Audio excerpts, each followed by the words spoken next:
Hello again, dear Famer Fellows. I'm Hanan Saleh, and I'd like to welcome you to part 2 of our video series for the standard settings in Assessment ML Web. I'll take you now on a journey to explore in depth the methods used in standard settings in Assessment.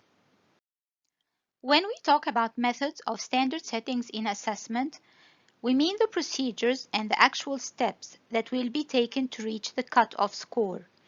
Each method is under the category of being relative, absolute, or compromise type. I will focus on the first two methods in this video, the fixed percentage method and the Angoff method. And as regards the examinee-centered methods, these will be explained in our next video by our dear Dr. Muhammad Hani. The fixed percentage method, this is a relative type of standard, and what happens here is that the judges will have a look at the test results, and after that they will be asked what he or she believes is the percentage of the examinees qualified to pass. So every judge will just write his numbers according to the results he's seeing. One will choose 50, the other will choose 55, whatever, and then they will engage into a discussion, and their pass rates are then averaged to arrive at the cut point. They will take the average of what they have chosen. Now I will talk about the Angoff model. This is a type of absolute standard. It employs a test-centered approach, and it is very widely used in educational testing and performance assessment. Now let me explain to you how it works. First of all, a number of judges will be chosen to be responsible for determining the cutoff score. Now to choose these judges, it depends on certain qualities.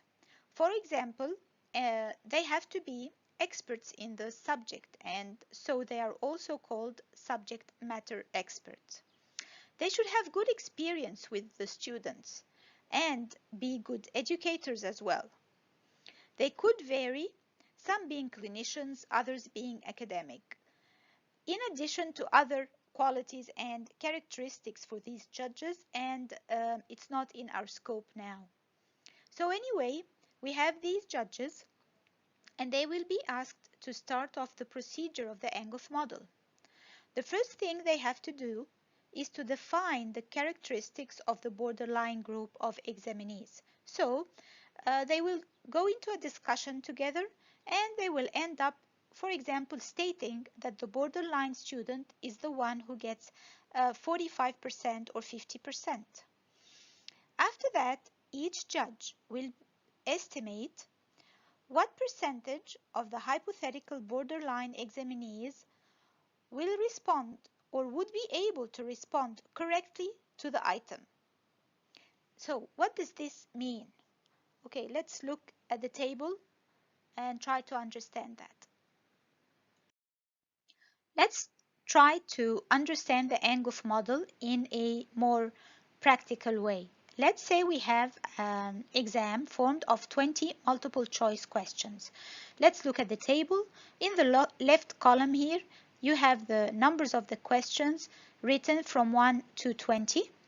And in the top row, you have the 6 judges from 1 to 6. So the panelists here were formed of 6 judges.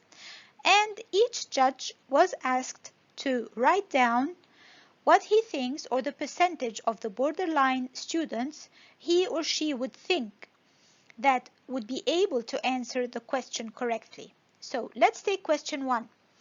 Judge 1 here thinks that 65% of the borderline students would be able to answer this one correctly. So it's an average questions, let's say.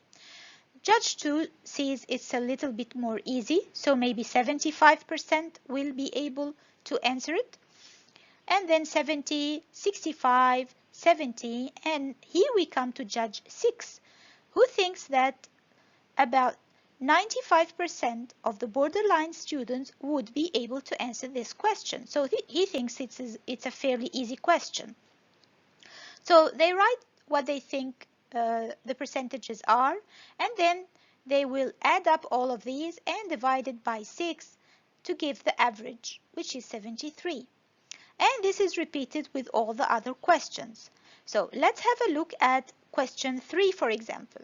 So it's a little bit more difficult. Judge 1 thinks 50% of the students, borderline students, would be able to answer it. And this is more or less the same, 50, 45, 45, 50. And again, Judge 6 thinks no, 75% of the students would be able to answer it. So he still thinks that this is a relatively easy question. And this brings up the average to 52.5%. This is repeated again for all the questions. And at the end, all the averages will be summed up together and then divided by 20, the number of questions, and they will end up with the average, the cut-off score, which in this case is 67.4%. Important points I want to state. First of all, there is a continuous and strong discussion occurring between the judges, and the judges are also free to change what they have written. So, for example, Judge 6 here, his estimation of the borderline students is not really the same as the others. So, he might try to write or change his numbers to be more suitable with the rest of the judges. Also, this is repeated for each item. So every question will have its own discussion. So one important point here, so if you have a test that is formed of 100 multiple choice questions, can you imagine how long it would take to do that? So it will take a lot of effort, a lot of time, and it will of course cost as well. One last thing concerning the Angoff method, it has many advantages and it's widely used as we have stated, but it still has some disadvantages. And to overcome these disadvantages, trials have been made to modify this original method into the newly formed modified Angoff methods. Okay, we have finished part 2 now. I hope it was beneficial for you and the Angoff method is more clarified now. And thank you very much for your kind listening.